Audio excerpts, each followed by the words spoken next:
I have updated my playlist to help you find what you're looking for, anything from controversial topics that are relevant to Christian geeks, interviews with creators like author Brent Weeks and The Chosen's Dallas Jenkins, growing in faith as a geek, tabletop gaming, comic books, video games, movies, and TV shows, or you can just get to know me a little bit better. There is a playlist for you with more content being added to them all the time, so I hope you'll take a look and enjoy what you find. Thanks. Hi, I'm Peter Franson from christiangeekcentral.com and Spirit Blade Productions. We're going to talk about, with a different format than usual, normally I call these uncut reviews. This won't technically be uncut because I'm going to record the first part of it with my special guest, and then I will record the second half of it, just kind of focusing on my thoughts. But we're going to talk about the series premiere, just the first episode, for Netflix's Shadow and Bone. Let me read the synopsis first, then I'll introduce my guest. The synopsis on IMDb reads, "Dark forces conspire against orphan mapmaker Alina Starkov when she unleashes an extraordinary power that could change the fate of her war-torn world." It's a little bit of a spoiler, I feel like, for the first episode. Unwilling to be separated from Mal, I don't know, Alina hatches a plan to join him on a perilous expedition through the Fold. Kaz chases a lead on a lucrative job. All right, that tells you very, very little about what this show is. And I was trying to make sense of kind of like what's going on. I guess we're in a fantasy world where there's this big cloudy wall of mystical darkness that is dividing to, like several areas of this fantasy land and different like kind of countries within this continent or whatever that we're on. And it's a big deal to try and get through it. People don't survive. I don't think anyone's known to have survived. Usually they have to go all the way around. But there's political stuff like if this country in the middle wants to get across the Fold for I don't know what reasons, they would have trade, commerce. I have no idea why they would want to do that. I missed that part, I guess. Then they need to go up and around or down and around with countries that don't want them to do that, in a nutshell, I think. Does that sound right? Yes. Okay, let me introduce my guest. This is my wife, Holly, and she is very resistant to being on camera, and so be very gracious and good to her, all of you on YouTube. I wanted to have her on because she's a big fan of the books that these are based on by Leigh Bardugo. This is a trilogy or a duology? Both. Okay. There's a trilogy you kind of notice probably there are two sets of characters. There's the characters in Ravka who are about to enter the Fold. Okay.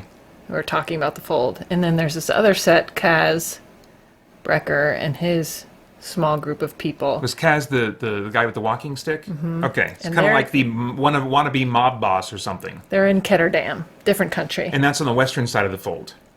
Yes. On the left side of the map. Yes. Fold in the middle, a vertical structure, a vertical mystical wall type thing, and a place in itself. Like once you go in there, there's stuff in there. It's not just a thin wall. No. There's like space in there and a place of some kind. There's creatures and stuff. It's darkness. Yeah. And terrible creatures and things in Gotcha. there. Yeah. Yes. Okay. Yeah. All right. So, so you've read. Oh, yeah. So trilogy is the Ravka part. So there's a trilogy, starts with Shadow and Bone. The first book in the trilogy is Shadow and Bone. Okay. And then there are two others. We have to look up the names of the And titles. Ravka, that's the land with the main protagonist, like with the girl. Mm-hmm. And the her Fold. That's where the Fold Mal, is. who is her childhood friend. There may be some romantic tension between the two of them. I mean, there clearly is romantic tension between the two of them, but they're just friends, quote unquote. They grew up together in an orphanage. Okay, all right, thank you. And they're both part of this military, serving in different parts of the military. She's a cartographer. He's more of a soldier type. Tracker. Mm-hmm. He's a tracker. And so the military wants to go through, and she weasels her way onto the mission that he got selected for to go across the Fold. Yeah. Right. So the trilogy is based on just them, their story, and then the duology is based on Guy with Cane? Mm-hmm. Six of Crows is the first book in the duology. Okay. And is Guy with Cane like the main character in those? Mm-hmm. One of them. I mean, interesting. Yeah. Okay. Yeah, he is. Okay, first thing I want to ask, as a reader of the books, are the ages right Yeah? Okay, so it is a book series that's probably aimed at young adults. Yes. Because it looked like very CW casting to me. I mean, not CW wardrobe and makeup necessarily. They didn't quite have the ready for the runway look of CW shows, but it had a conspicuously 20-something they're young. cast. Like everybody of any importance. I almost kind of like chuckled when guy with the cane, what's his name? Kaz. He's the wannabe mob boss. I say wannabe because he's 20-something. And then this guy comes in who's like in his 50s or 60s, and he keeps calling him boss. And I'm like, well, this is cute, you know. Here we got this guy in his 50s or 60s calling this young. I mean, isn't this just like totally targeted at 20-somethings who like to think of themselves as in charge of the world and the most important people, and so all the older people are just like subservient, you know, to the younger people in both structure and in importance to the plot, you know. So, but anyway. Lots of magic, lots of nerdy stuff going on, so it was scratching some itches there. But I want just like your knee-jerk reaction. I know it's so early on, and this is probably maybe a whole season just based on one book for all we know. We don't really know. I didn't check to see how many episodes there are. But first episode, what's your knee-jerk reactions?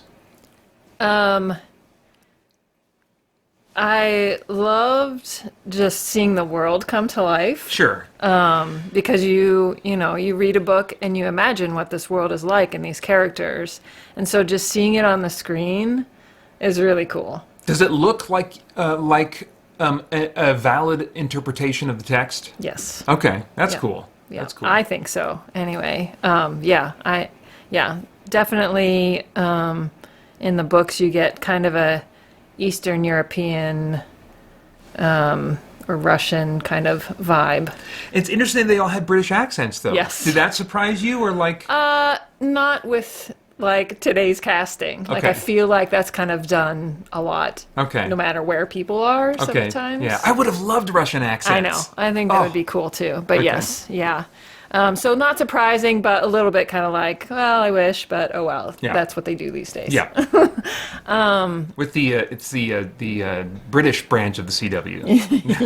Maybe. I don't know.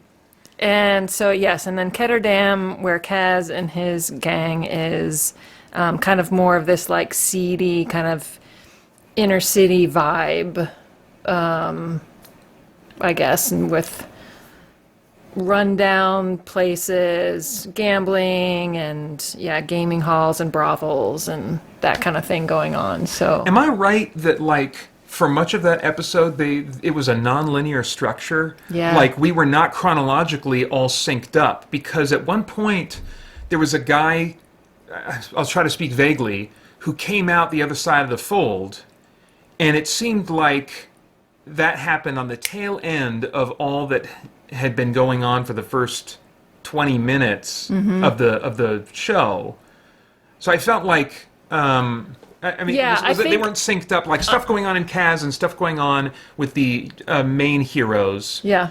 were not, even though it was cutting back and forth and not giving indication of, meanwhile, 2 weeks ago, you know, or whatever like that. Yeah, But- no, I think you didn't know if these were synced up. I didn't know, because Okay. some of this, like, the actual, like, storyline, some of this is not in the books. This is, like, Some of what was in this episode. yeah. Okay.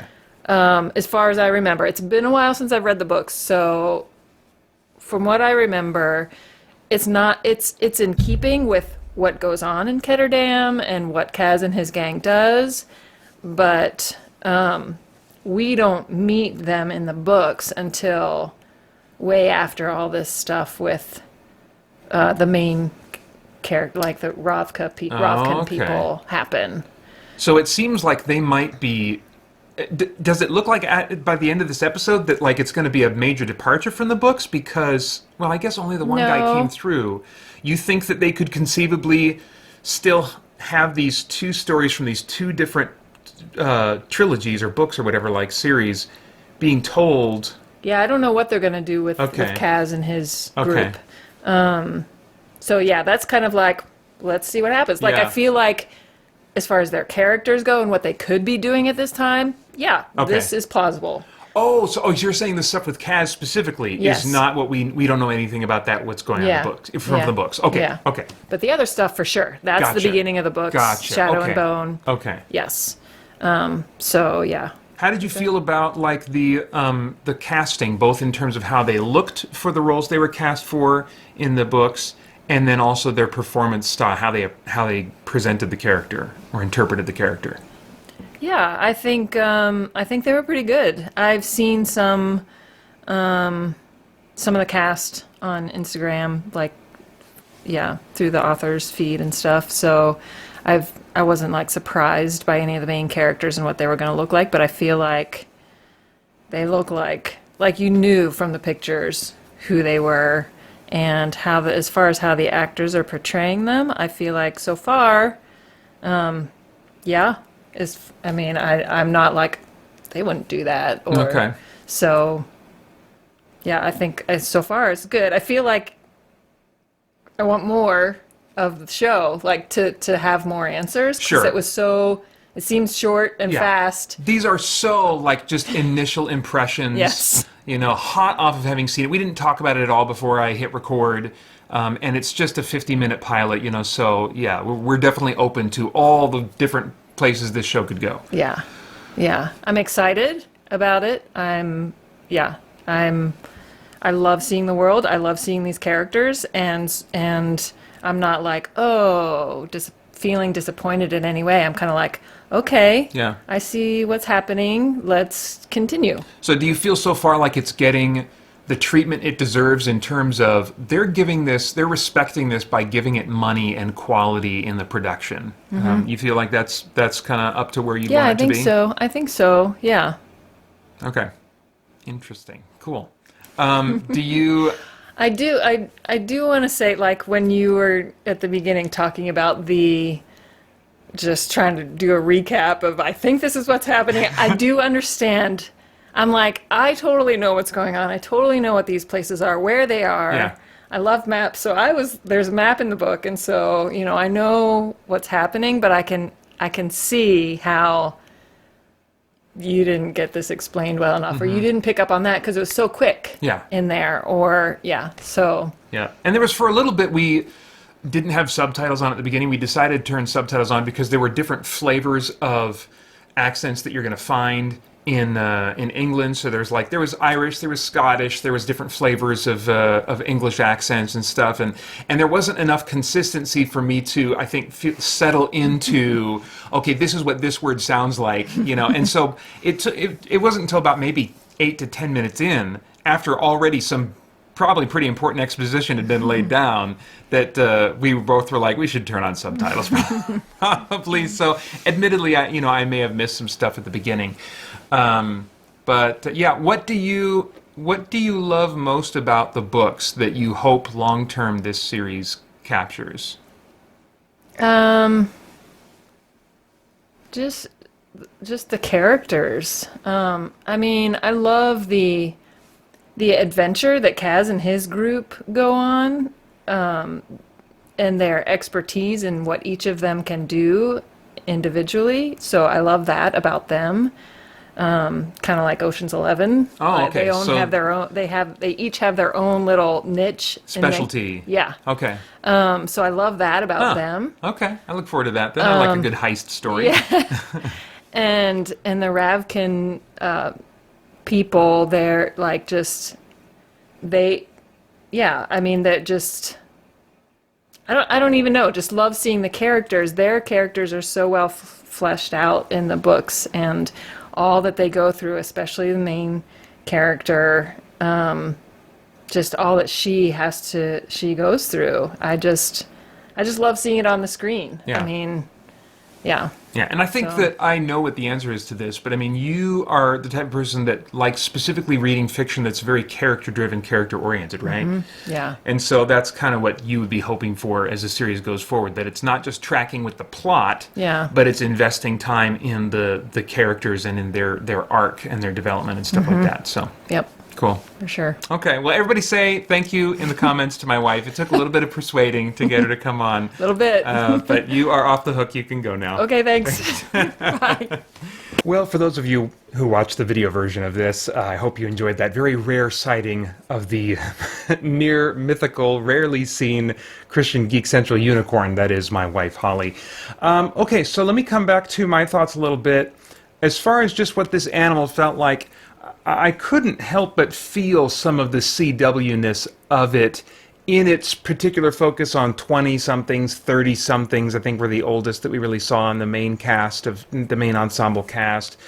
And also, it's not really action-oriented right now. They're just kind of setting up who people are and what their kind of status is in this world, you know, what their power level is, or what authority structures they're subject to, or how they're trying to make their way in the world. So you got the two couples that are in the military, kind of together in different parts of the military. You've got the guy leading the gang on the other side of the fold. And so there's a lot of setup that's still going on, and a lot of, I think, well, not a lot of exposition, which I actually prefer. I don't mind actually being in this place where I don't understand everything that's going on. I don't mind that. In fact, that can lead me to kind of lean forward and say, what is going on here, and trying to pay attention and figure things out. I would prefer that as long as they put little tidbits here and there to refresh my memory or tell me for the first time about details of the world and people's place in it, you know. I much prefer that than just kind of dumping it at the beginning. But I think I would have liked maybe a little more action, a little bit more of a drama, you know, or drama in terms of like magic and peril. Peril is the word that I'm looking for. And there wasn't quite a lot of that. Maybe it's not going to be that kind of story. I don't know. But the cast I thought was all fine. I would have liked all of the characters to have more unique qualities to their personalities. Again, it felt like a pretty standard cast of 20-something characters that you would see in a show about 20-something characters, and I guess I just wanted more quirky or interesting characteristics for all of these people, and I am not seeing that at this point. I think, you know, one of the main characteristics, I feel like, of the female lead seems to be her feelings for the friend she grew up with. And I'm not interested in a potential romance between them right now. I mean, that's never going to be like the main hook for me, especially if it's young love or love that doesn't seem to be based on, you know, a whole lot. I would have liked, I mean, they grew up together, and I think that they could have leaned into that much more. We saw them kind of today hanging out and chumming it up and walking around arm in arm, but I think I would have liked flashbacks that showed more pivotal, meaningful moments of their childhood. I don't know. I want them to lean into that a little bit more if they're going to continue with a will they, won't they, Sam and Diane kind of thing going on in their relationship. So right now there's just not anything there that's really interesting me. Let's see here. As far as the stunts and visuals go, well, like I said, there's not a lot of peril and even less action in this pilot. The visuals are all solid. They're not as cheap as a CW show. I know I keep making comparisons to CW, and that's not fair because of the baggage that it might bring to your mind. It's just kind of like my go-to for, hey, here's a show that is really focused on 20-somethings. The visuals, though, are not what I would really call premium streaming quality. They're kind of similar to, what was that show, The Nevers, or they're definitely not up there with, like, say, I almost said Dances with Wolves, Raised by Wolves, or some of these truly premium streaming show quality stuff where it's like, dang, this kind of looks like a movie. It's not quite that level. And again, I really would have liked that, but that's not what they're giving us here. You know, as far as themes go, I think that there's potential for there to be themes of, I don't know if racism would be it so much as social inequality or almost like I almost want to say a caste system. Like there's superstition and dislike for these people that are able to use magic, which is very similar to the Nevers. I mean, I can't help but make comparisons both because the Nevers is pretty recent and also because of the similar focus on 20-somethings and kind of a pseudo-historical, almost an alternate history vibe to the production style and the visuals. And sometimes when shows or movies like this come out around the same time, you can't help but wonder if they knew behind the scenes what the other was working on, and one of them is kind of trying to hit the same target audience. And that's what it feels like. It feels a bit like they are competing for the same target audience as the Nevers. But anyway, I feel like as we get to know this world more, there's definitely, well, not definitely, likely to be potential for themes of social inequality or prejudice, maybe not racism, but prejudice against different types of people. But right now, it just seems like they're setting up all the chess pieces and not really giving me a strong indication of where they're going to go. So yeah, not really anything to sink my teeth into at this point. Now, I have no idea what your tastes are in movies, but if I were a time traveler, I'd go back in time and say, Peter, you know, in a world where you are a bachelor, you skip this. But you're not a bachelor. You're married to the wonderful and beautiful Holly Franson, and she loves this book series and seems excited to watch it. There are some little nuggets here for you that, if it was just left up to you, would not be enough, would not make you curious enough to keep going with the series. But you have reason to think that there could be things that will hook you later on, and you have a wife that just knowing that you could sit down and watch this with her, or catch up because she's already binging the rest of it now. We don't have Netflix for longer than another 12 hours.